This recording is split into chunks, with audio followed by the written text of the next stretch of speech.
This is Comic Picks by the Glick. Hey, and I'm your host, Jason Glick. Good evening, Jason Glick. How are you?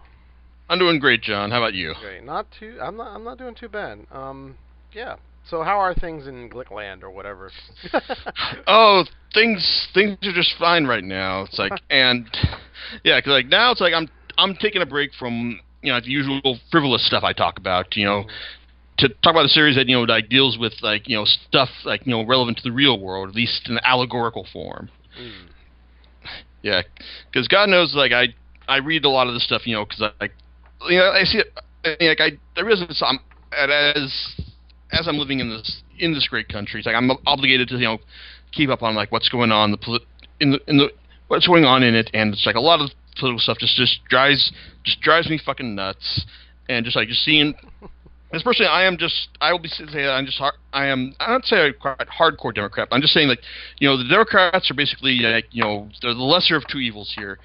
Like, the Republicans just, want to completely fuck everything up, but the Democrats are more often than not just, like, too big of pussies to, really stand up to them and just call these guys out on everything. But, it's like, it's this kind of polemic stuff that,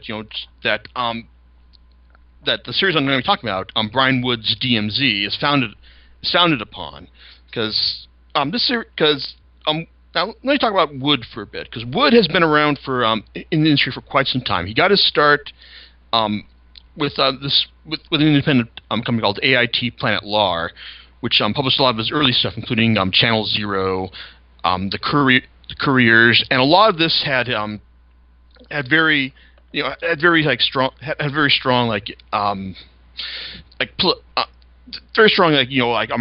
rebellious like self-righteous element. Just like looking at taking a look at authority and just saying fuck you, this is what I'm going to do. It's like, and also just like rejecting a lot of what was like like a lot of like the regular what mainstream considered cool, and just like trying to just like shout his own voice into the into the medium. Some of a lot of the stuff was good. Couriers is a great little action series about these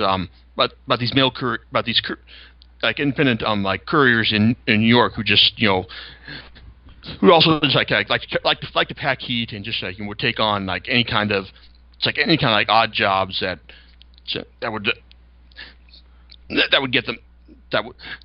would get them going. So it was great. Were they like hitmen?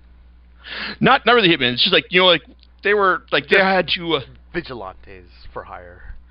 Pretty much in some cases, because the first story had them protecting this one girl who had memorized a symphony from her Chinese captor, and they had to basically protect her in order so she could finally play it, and just basically just this guy who this crazy general who just wanted to keep this symphony for himself, and that was the thing right there. The second volume involved them taking on a bunch of motorbike assholes, and the third one was a prequel that showed you how they kind of got started.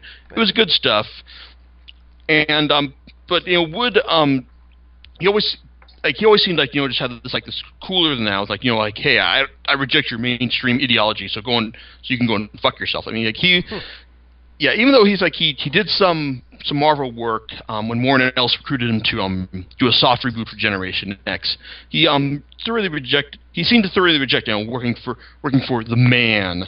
It's in a lot of cases, but then eventually he hooked up with DC, and while he didn't start writing any of their superhero series, he did get a couple series going through Vertigo. DMZ being the most significant, with Northlanders following close behind. Now DMZ's I've written up several volumes of the series on the site before, and the short version is basically about the Second American Civil War. This series was started in 2006, right towards the latter end of the Bush era, and when someone does a series about things in America just breaking down to the point where the disenfranchised are taking up arms and fighting for trying to get back what they've lost. It comes across as eerily plausible.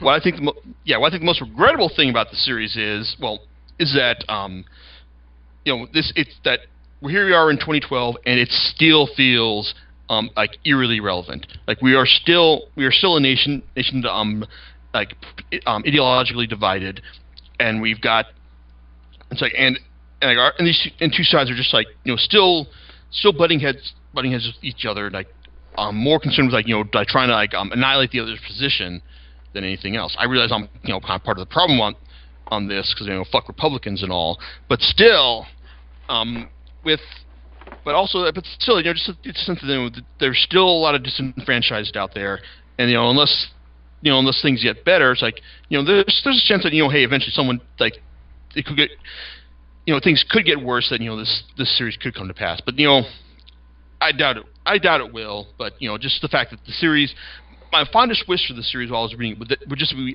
we would be able to look at this one day and think about and look at it as a relic, just look at it and say, were we really that angry? Were we really that divided as a nation at this time to foster something like this? And we haven't got there yet, and as a result, DMZ still remains eerily relevant, but still also a compelling read as well. Now, the series is told through the point of view of one Matty Roth, who starts out as a intern to Victor Ferguson, a war reporter, and he's just just this one kid who's he's rebelling against his parents. He's going to the war zone, wants to see what the war is like, and just get it hopefully just make a name for himself in the process. Well, he does a lot more than that, because as he's sent into the war zone, it's like his helicopter is shot down. Ferguson is presumed dead, and now he's got all of his gear, and but no contacts, no nothing. It's like in this place. But fortunately, he's rescued by probably one of the most generous souls in the city, a freelance medic by the name of Z Hernandez. She's skeptical of the fact that hey, you're this guy coming in from the mainland trying to see how we are. It's like, well, it's like, I know you've got your preconceptions, and so you can just go fuck yourself right there. But then she realizes that hey, maybe he can act. He kind of does want to do the right thing, so maybe we can eventually try to show him how things are, and then hopefully he'll be able to make the right choices from there on out. That's basically the first volume right there. As Maddie gets integrated into the DMZ, he finds a place to live, starts making connections first with the Z, then with this militant group called the Ghosts, who are patrolling Central Park, and eventually the Free States, the opposition group to the U.S. Things get much more interesting when we get to the second volume, and then we find out just exactly how this war could have arose. Because essentially, it's not just one side versus the other. Essentially, this is like all the asymmetric warfare, the insurgent tactics, the terrorist strikes that happen everywhere else. Only now it's being applied to the U.S. Because there's no say front. There is no there's some parts that are controlled by the Free States, but there's also just there's also all these insurgent tactics. I mean, this isn't a you can't draw a line in the sand between the borders in this war. The bad guys are everywhere. The good guys are also in the same places, but it's hard to tell who's who, depending on which side you're on. Wood takes a tactic that by focusing on just the regular people in the DMZ, as well as all the people who are just trying to live, people who couldn't get out from the city of Manhattan in time, Manhattan Island, and they're just trying to live their own lives. And he does a good job of illustrating all the all the people who live there, from the from the actual insurgents and the people to the people who make the city not safe to be in at night, to the former suicide bombers, to even the graffiti artists and the crime lords, such as Wilson, the Chinese, it's like the head of Chinatown, who becomes Maddie's unlikely friend and resource. It's like in the city. Now, the thing about Maddie, though, is that it's like the expectation is that he is going to be the kind of guy who, yes, he's ignorant, self-righteous, but he's eventually going to learn how to do the right thing, and eventually hopefully save the city and all. Well, yes, that does happen, but it takes a long time to get there, because basically the first 2/3 of the series are basically spent showing that Maddie is in way over his head. And even though he does want to do the right thing, the right thing is not exactly obvious, and even then, after he's done his thing, he finds out that he's fucked up in some way, that someone is going to suffer for his penchant to get the story or expose wrongdoing. This happens when he takes on the Halliburton-esque Trustwell Corporation and shows that they're actually running a terrorist cell within the city in order to help secure their contracts. And also, it's like trying to remember where right here, but most importantly, when he starts working for Parco Delgado, the surprise candidate in the election for provisional government for Manhattan. Now, Parco is meant to be represent the feeling of an outside force, someone who was not part of the system, who was going to come in, make a change, basically show all those fat cats on the free states and United States sides about what's really up. On one level, it's not hard to see him as an Obama analog, considering the series run around the time that this particular part in the series was running around the time when Obama's campaign was going, but it also shows Maddie getting completely swept up in Parco's ideology. And if anything, I think this might have been one of the weakest parts of the series, because I can understand what Wood is trying to show with Parco Delgado, but the guy actually doesn't have a whole lot of charisma on the page. I mean, yes, we see him, just making showing up at a press conference and just running his message, and it's like then making a surprise speech after surviving an assassination attempt, in order to and then coming back to deliver this climactic speech on the day of his election. But you don't get I was never quite sold on what why Maddie would fall head over heels with this guy, in the name of the plot. I mean, I can see why it was necessary for the plot. I mean, but it's more of a mechanical grinding of the wheels rather than any I'd vote for him too, type of sensation. But the best part of the whole Parco Delgado arc is that we see Maddie stop being just the reporter on the ground and being an integral part of Parco's campaign. Just he drank the Kool-Aid on this guy, and now he's actually in with the main powers for the DMZ.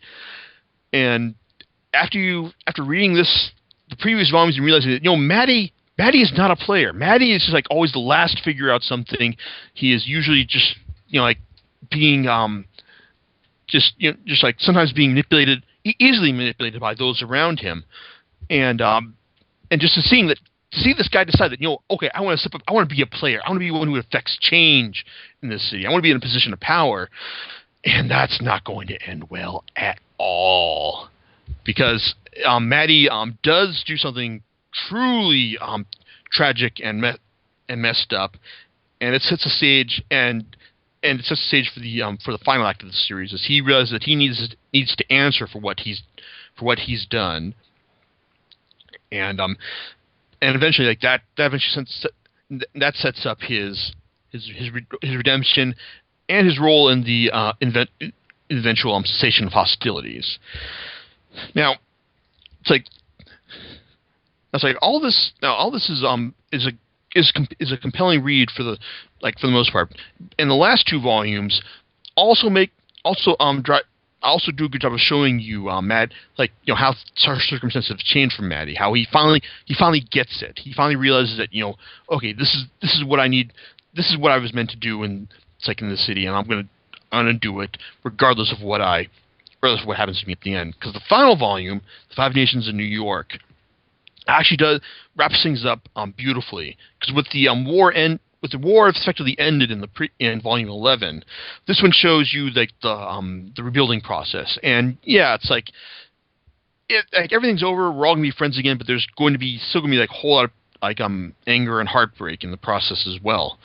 But still, what I think the most interesting thing about this volume is that it is Maddie's ultimate fate. Because I don't want to go into it but I will just say that he makes a decision about about accepting responsibility, that he just has him taking the fall for stuff that not only that he did have a direct role and was responsible for, but also a lot of stuff that he was just there at the scene. It wasn't really him, but he was it's kind of like a guilt by association.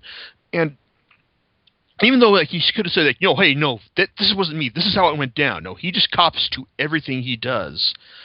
But also, I mean, I can understand it's clear why he does this, but it's also fascinating the way that it ultimately serves a way, in my eyes, as a way of preserving his message, as the chronicler of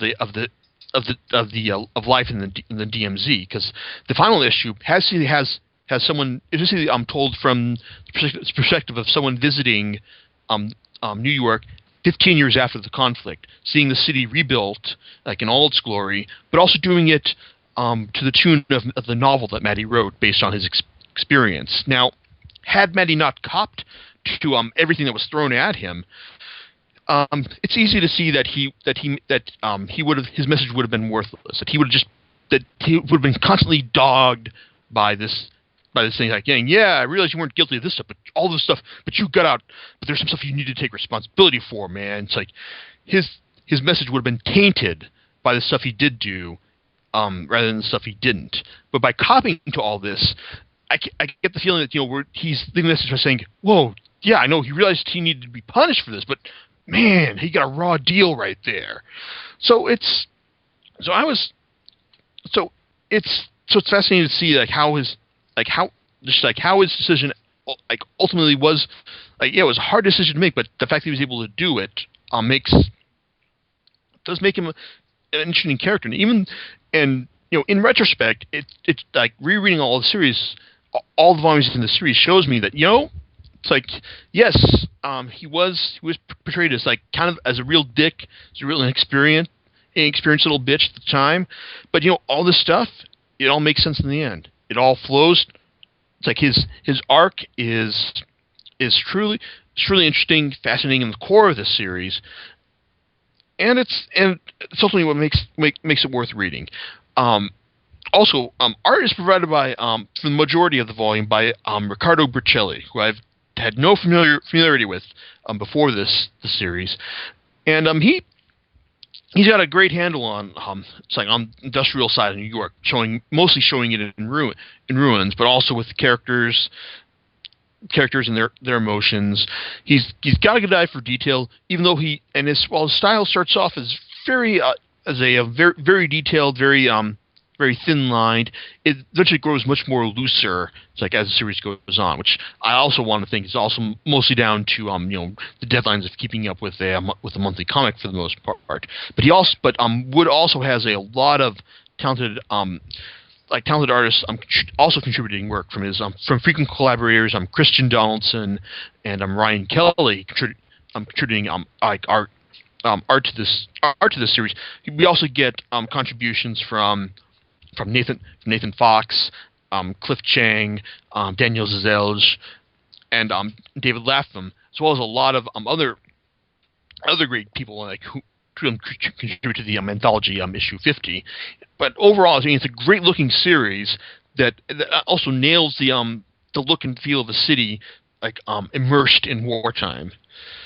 So yeah, I guess ultimately overall, like the series, like it's like it may, like even though it has the look, like it may seem like medicine, like something that that you need to read, like in order to just like it's going to like make you better informed about the world at large, but it's also going to be like just like telling you like stuff, just telling you a lot of stuff that's like that should be obvious, but it's still, but overall it's still a compelling story of the city during wartime.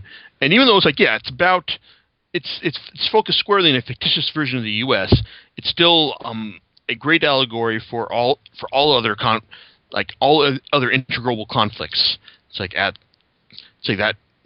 in this that have the same role, because like I've heard it described as like the best comic book series about the Iraq War, and it's like, hey, I'm willing to agree with that assessment right there. So yeah, it's like it may seem like medicine, but it's still a compelling read on its own terms. It's like, and it's also not, and it may hammer you over the head at times, but still, it's got a lot of compelling characters, a lot of compelling stories. I'm glad I read it. So there you go. All right. There you go, huh? Yeah, it's like I'm just wrapping it up with like the most perfunctory way I know how, I guess. All right. Well, that'll wrap it up. Do you know what's on tap for next time? No goddamn clue, but I will. But as everyone else knows, that in 2 weeks from now, it's Comic-Con. That's it, Comic-Con, the con of all cons, correct? No, AX is the con of all cons. Comic-Con is just as I like to call it, Christmas in July. There you go. All right, and we'll catch you later. All right, see ya. All right, bye.